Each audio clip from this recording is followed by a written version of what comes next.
Hello, the mysterious person behind the screen, and today we will be reviewing the Omega figure from the Three Doctors. Now, I think the only way to get this figure is to buy the Enemies of the Third Doctor collector's set.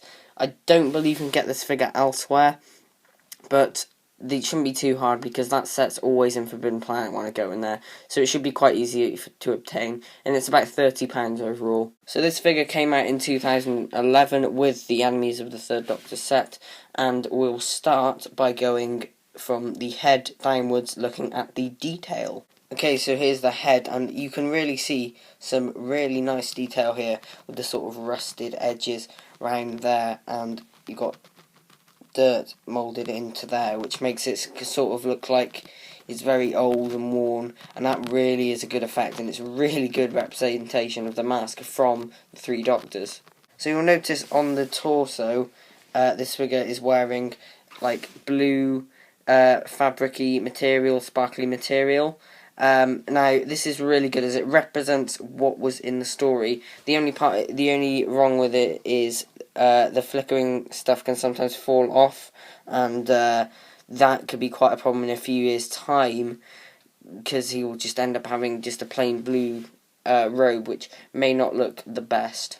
So as you can see, that great detail continues here when we get to this, because the markings are really nicely done. As I said, you have the worn effect that's still present on it, and it just looks really nice. Same with the arms, and the hands have that effect on it as well.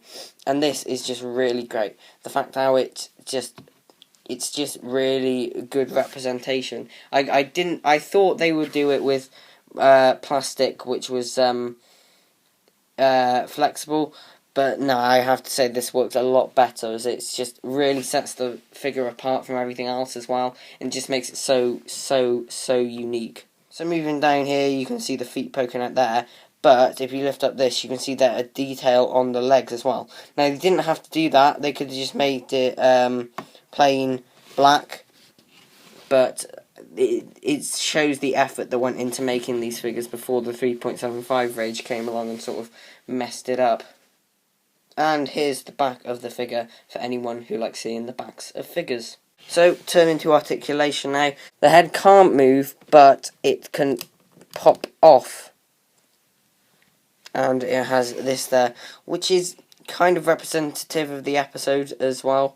But you do sacrifice some articulation, which would have been, quite nice to have. But it's all the same, it's nice that its head comes off like that. So, the arms, they would be able to turn all the way around, but they can't because of the cloak. However, they can move out and bend at the elbow, and the hands can move around 360 degrees, but I wouldn't force it if I were you. The legs are really loose, and they can move out really easily all the way around, forward, back. They're not hindered by anything because of this material, and they go out side to side, so you can do the splits if you really want to make Omega do the splits. So this articulation offers a lot of poses where you can sort of get other figures in a headlock, which is quite entertaining. So doing a size comparison quickly, you can see it's actually quite a bit taller than some other 5-inch figures. Now, I believe in the episode that he was very tall anyway, so I think this is good, and it brings the length of the figure up. You compare a David Tennant figure, which is just standard 5 inches, and then you have Omega, which is, looks pretty huge, but you won't really notice it if you just have it in your hand without any of the other figures. So, what do I think of this figure? Well, it's really good. It's one of my favourite figures that I have in my collection. I think it's down to this material. It just makes the figure so unique, and you can have it in so many different poses. If you put a fan on it, you can have it like swooping in the wind, and that'll make some great photo opportunities as well. And it's just really well articulated as well. Like, you wouldn't think that this figure with this material on would have good articulation, but it really does. Sure, the arms don't go around the full way, but you still get the joint at there. So they haven't taken any liberties here. You still have the whole shebang. it would have been nice to have some head articulation and just scrap this removable head thing altogether. But it's a nice feature, and the detail, as said before, is really great. This really does show the effort the character put into their work before the 3.75-inch line. And, you know, it's a really great figure. Just pick up the enemies of the Third Doctor set, 'cause that's a good set anyway, if only for this figure alone.